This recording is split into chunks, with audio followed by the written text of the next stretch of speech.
and she has to wear sunglasses every day. And she loves me because I've made her quality of life, completely different. Like she loves the treatment that I give her and she's able to open her eyes and like function, Mhm. so that's beautiful. Welcome to the Beauty Talk podcast, where we feature how the best medical practitioners help their patients to look better, younger, and healthier. Now, enjoy the show, and here's your host. Daniel Gao here. I'm the host of Beauty Talk. We feature the top medical practitioners in health and beauty, both inside and out. I have Chloe Celusnek, who is a board-certified physician assistant at the largest plastic surgery practice in Hawaii, where she has earned recognition as one of the top 100 injectors in America. With extensive training across the globe from leading experts in aesthetic medicine, Chloe specializes in advanced techniques that deliver natural, long-lasting results while prioritizing patient safety. Her dedication to the craft is matched by her passion for sharing knowledge, which she does through her popular Instagram page, where she offers insights into her journey, showcases before and after results, and explores the latest in health and wellness.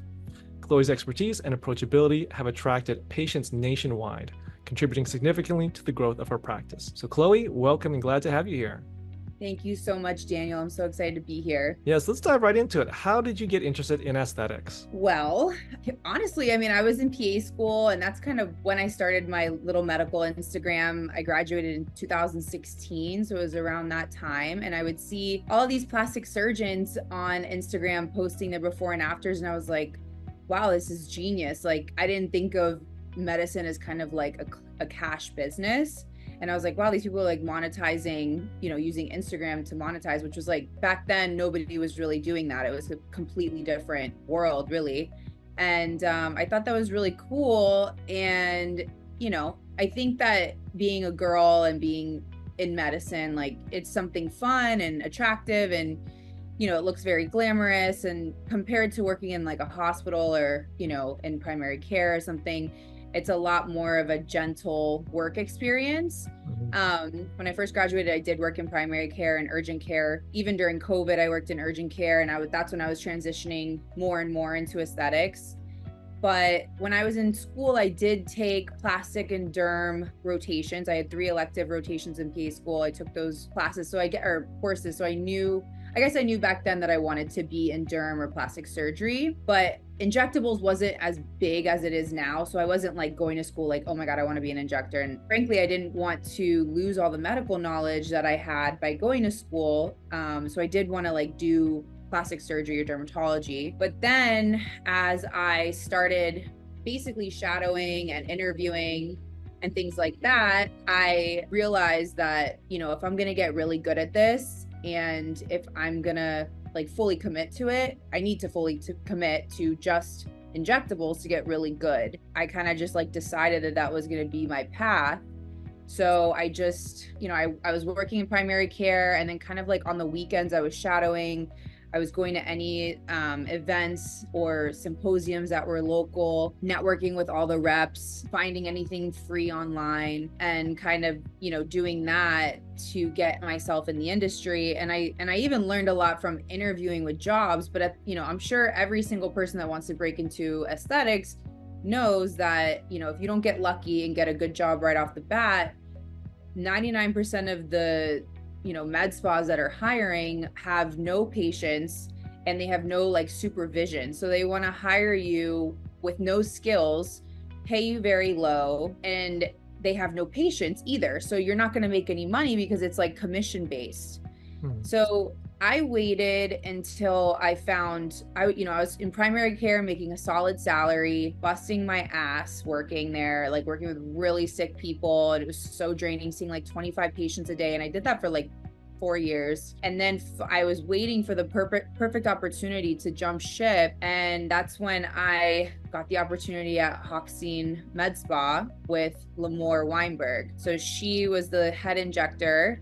And I kind of fluffed my resume. You know, I had been on and off shadowing, dabbling in aesthetics, like really trying to get my foot in the door, interviewing for different jobs for about 2 years before I found that opportunity. But that opportunity was so special and unique and perfect for me because it was a reputable plastic surgery office with plenty of patients. And I had the star, Lamore, who I still think is like the best injector in my eyes. She taught me everything I know. And she, you know, she's confident at every single skill. She's been around for so long. She's so calm and nonchalant and like never rattled and kind. So she kind of brought me on and was so generous in teaching me everything that she knew, which I got extremely lucky, but at the same time, I waited for that. That's really what I was looking for, a mentor, because I wasn't gonna, you know, take a huge pay cut, put my license at risk, you know, and work for one of these like A, B, and C med spas that are on like every corner. So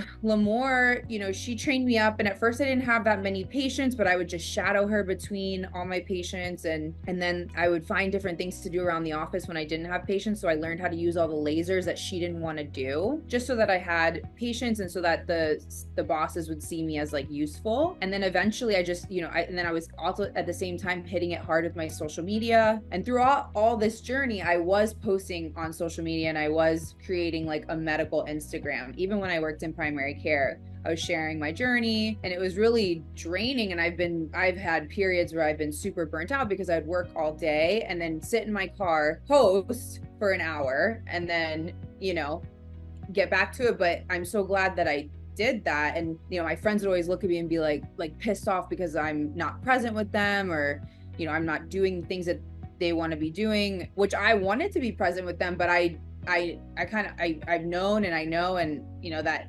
this has contributed so much to my growth and has opened so many doors for me, because when I finally did meet Lamore and did have that interview at Hochstein, I had already like a profile that I could show them. And that's like kind of my resume. And I feel like these days, your Instagram, your medical Instagram is kind of your resume. You show that to a job, and fast forward, you know, 5 years later, I moved to Hawaii and I was able to get a job basically instantly because of my Instagram, because people see, you know, you're reputable, they see your work. It's like your reputation kind of. So that has opened so many doors for me. But yeah, you know, I finally waited for the opportunity, and Lamore trained me up, and then she eventually moved on to doing her own thing. And I stayed at Hochstein and, you know, stayed there until I was ready to essentially move to Hawaii. I was either going to open up something myself or move to Hawaii, and I was really wanting a change in scenery, and I just picked up and moved. Wow, that's one heck of a journey you've gone through, especially starting from the bottom, working your way up to where you are now. Yeah. It is an incredible story. So when it comes to like the treatments that you provide, like what are the most popular treatments that your clients come to you for, and why do you think that they're so popular? I post a lot about the treatments that I want to do, which, you know, I've listened to so many podcasts about growing your Instagram over the years, and they always say like post the things that you want to see. So like if you want to see a lot of lip filler, post a lot of lip filler. If you want to see facial balancing, post that. So I do try to focus on posting about facial balancing because that kind of is my specialty. Lamore's been key in teaching me that. I also flew to London and trained with a big practice out there, Dr. Zach Ally, before he sold his practice. And we've had people like Benji Dillon and, you know, just a bunch, Arthur Swift and things like that, you know, come to the office and train us. And just over the years, I've developed, you know, a method that I look at everybody's face, and it's kind of a similar recipe. There's like 4 types of faces, and that's my specialty, is really just looking at the face as a whole and treating like a global picture. Because when you start injecting people, you realize when you just do their cheeks or you just do their lips, it's like lips, cheeks. But when you look at the whole face together, you know, you do a little here, a little there, and everything is harmonious. Got it. Now, when it comes to the facial balancing, is there anything new or emerging treatments that you're particularly excited about that would help your clients get a better outcome with that? Yeah, I think we would all agree that biostimulators are being used more and more. I think that, there's three components kind of that we have available to us right now in aesthetics. We have HA fillers, which can volumize, hydrate, and build support like a bone kind of. We have dermal biostimulators where we can stimulate collagen in the dermis, so below the skin. And then we have lasers, skincare, chemical peels that can do the outside of the skin. And that's, what you see when you look at somebody. So as we age, we lose support. That's replenished by the fillers to create that structure. Then we have the skin that lays over, and you want your skin to be thick and youthful. As you age, it becomes thinner, paper-like, so we want to keep that dermis really thick. And then the surface of the skin, the epidermis, we want to keep looking smooth, because as we age, the first thing, when I look at your face is like, you'll be drawn to, you can tell a person's age just by looking at their skin, looking at their face. Oh, if they have a lot of lines, if they have large pores, if they have dark spots, those can be, instant signs of aging. So even if you replenish the filler, but your skin is still, not treated, it's going to be kind of a giveaway. Okay, got it. Now, with your experience, you've learned from some of the best in the industry. You've kind of worked your way up. So I think that's one thing that really differentiates you. But what are some other ways that you think really differentiate you from others in the industry? I think that there's a few things. Number one, I think I'm pretty approachable. I can get along with almost everybody. I'm like a girl's girl. Number two, I really care about doing things right and safety. And I make sure that I fully understand and know things, and that other people in the industry are well aware and doing these other treatments too. And because this industry, you can literally just graduate nursing school and open up a med spa and have zero experience and have Joe Schmo as your medical director. And then, I get the craziest DMs from girls. Hey, I don't know if this, should I really wait 2 weeks before fixing this guy's Botox? Or, I don't know what to do for this. And I'm just like, you have no business opening your own thing if you don't even know. So I took the time, to get trained up.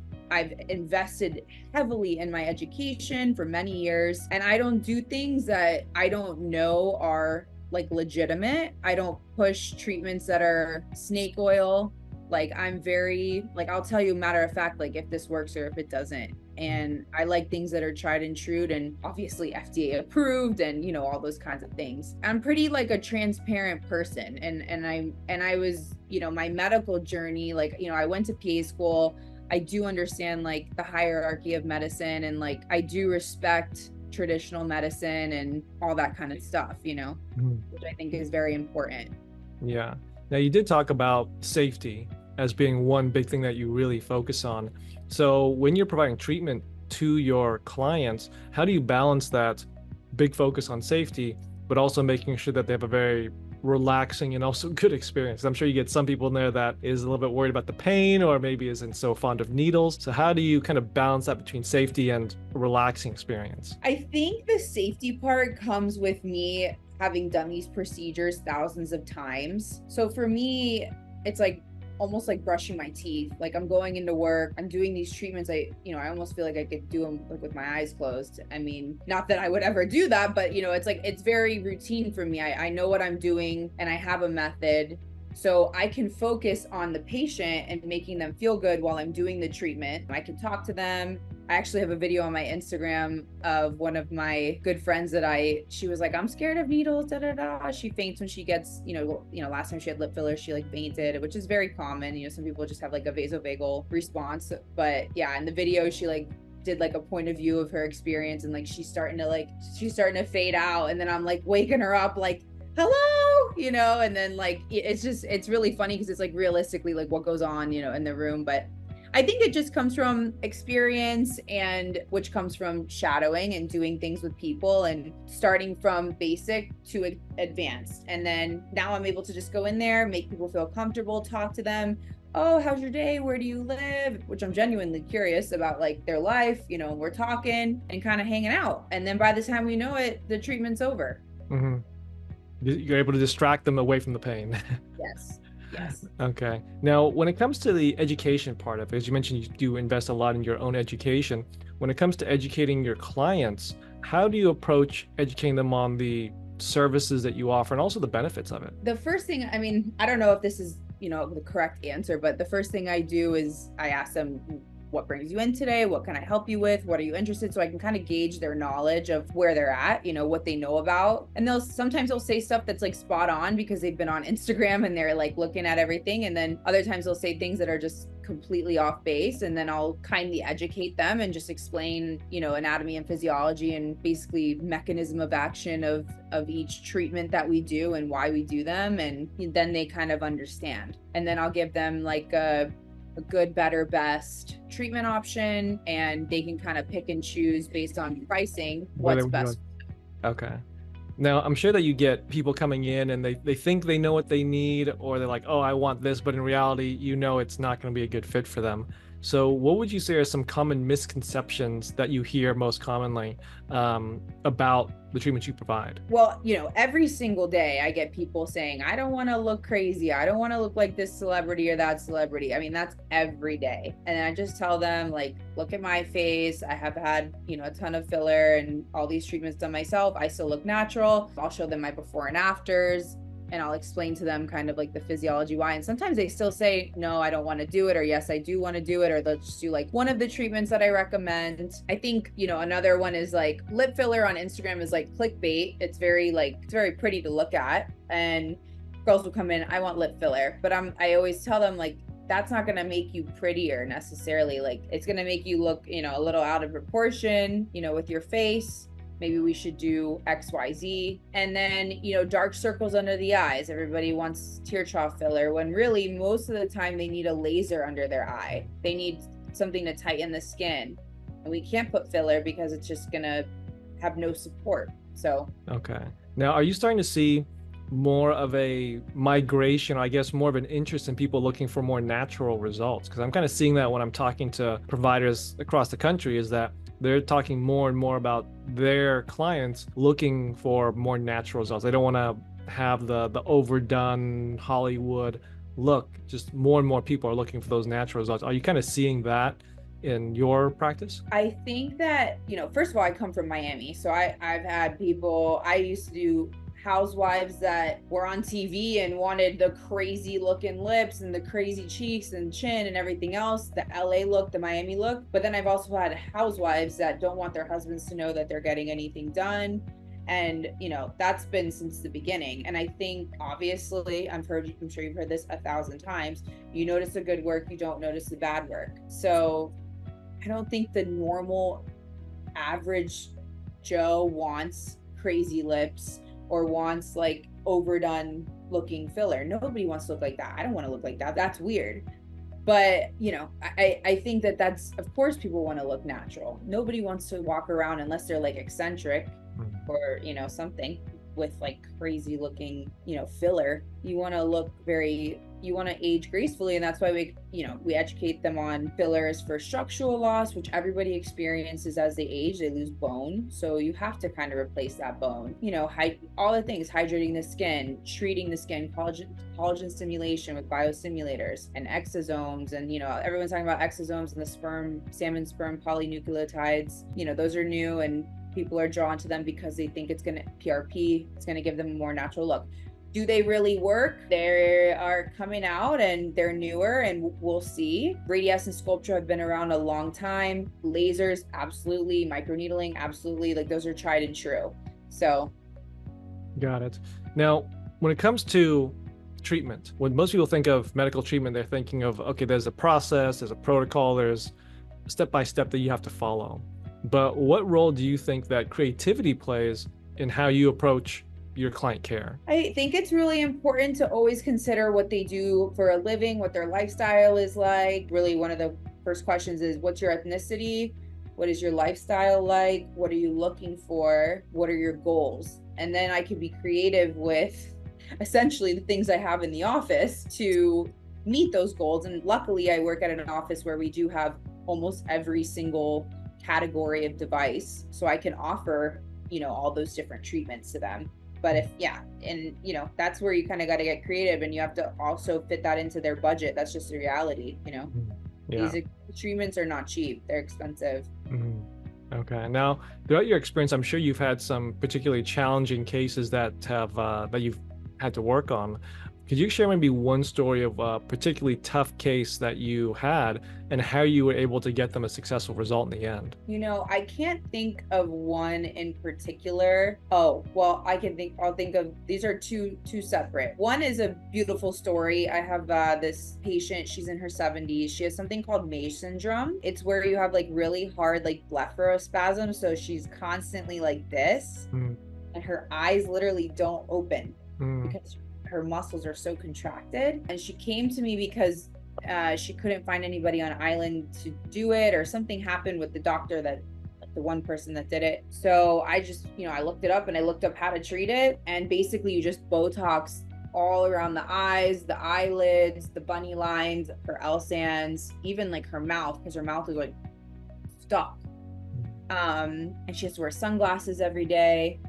And she loves me because I've made her quality of life, completely different. Like, she loves the treatment that I give her, and she's able to open her eyes and like function, so that's beautiful. But difficult cases, of course, over the years, there's been a lot. I think the most difficult situations are when people have been getting filler by other injectors for many years and they look absolutely nuts, and you have to dissolve all their filler, and you have to convince them to dissolve all their filler because they don't want to, because they just spent, probably $10,000 trying to, get doing their treatments and wait. So I like to wait about a month before I refill as well, talking to those patients and being like, we need to dissolve this. You look weird, and then dissolving it and kind of redoing things. And sometimes they look better just dissolving it, and we don't have to put back like 8 syringes. Like, we can just put back like 1 or 2. Yeah, I think the story that you mentioned about the elderly lady, I think that's really, really powerful, because when I ask providers like, tell me like the most memorable story that stands out in your mind, like your best success story, very often they talk about how they're able to improve somebody's quality of life. And I think that when people think about the aesthetics industry from being an outsider, they think, oh, it's just about vanity, it's just about looking prettier. But the stories that people really remember are the ones where it's their clients just wanted to feel normal. They were suffering from something and they just wanted to feel like a normal person again. They just wanted to have the normal functionality back. And I think that's what a lot of people miss. Absolutely. And it's always like once every couple months, I'll have somebody that comes in and wants to feel normal. I mean, I had one lady that lost sensation in her nipples, and she couldn't get her nipples hard, so she wanted her nipples filled, and that was super big for her. I've had people with scars on their lips, and I've been able to basically fill their lips and make them look even and normal again. Acne scars is another really emotional thing to treat, or clearing somebody's acne. But I love to help those people as much as possible, like give them as much as a discount as I can, because I feel so bad that really their insurance should be paying for fixing these issues. So no, I think it's very powerful that this is the area of aesthetics that people don't think about. It's just making someone feel better about themselves, not because they want to look like the most prettiest person in the world. It's just they want to not have this emotional weight that's been weighing on them for most of their life. They want to look normal. So, but Chloe, where do you think the future of aesthetics is going? Definitely think it's going in the direction of it's been going in the direction of biohacking and anti-aging, but I think more and more it's going in that direction. People are becoming more aware. I mean, just using like more peptides and things like that. They're not FDA approved or regulated, so it is kind of like a gray area. I mean, peptides like GLP-1s are definitely like FDA approved and stuff, but I think they are kind of being used a little recklessly. Like, that's something that I do still respect that as a drug, and there are so many clinics that are just like, they don't even see the person. It's like, you pay the money and you get the semaglutide or you get the tirzepatide. That's what you're saying, like differentiating factors. Like, I'm a provider that doesn't like that. I'm not just going to be like, oh yeah, I'm just going to make money and just sell this to like anyone who will buy it. Like, that's still a drug that needs to be monitored, and the person needs to be monitored. And I wouldn't feel comfortable giving that to like a really young girl who's already skinny, like, which happens all the time. So, but I definitely think it's definitely going in the direction of biohacking with like NAD and red light and exosomes and the sperm serums, salmon sperm polynucleotides. People want, they think PRP, it's like, they want these treatments and they think that, I don't necessarily think that these treatments, I've done almost all of these treatments, by the way. I've actually tried every single thing that I just mentioned. And I've tried everything that I've mentioned throughout this whole podcast. But people are so much more willing to spend their money on like PRP or exosomes or polynucleotides or peptides or NAD or red light therapy or anything that's like natural skincare versus like medical grade skincare. It absolutely does not mean that it's safer. It's actually less regulated. It's less regulated and it's not standardized, and not enough years have gone by with people, trying these things for us to even know, if they are doing more harm than good. I'll just give you some random examples that don't even are not extremely pertinent to this is like, I tried natural sunscreen recently and I got a crazy burn, and it was from some all natural thing, and it was white, it was zinc, and I was for sure I'm not gonna get burned. I was fried. That's not gonna happen with everything. My best friend, she loves to try all she's a dietitian. She loves trying all the animal-based diet and the raw milk and all that kind of, and no fluoride. She literally did no fluoride and she got cavities. She did the raw milk diet and raw, animal-based diet.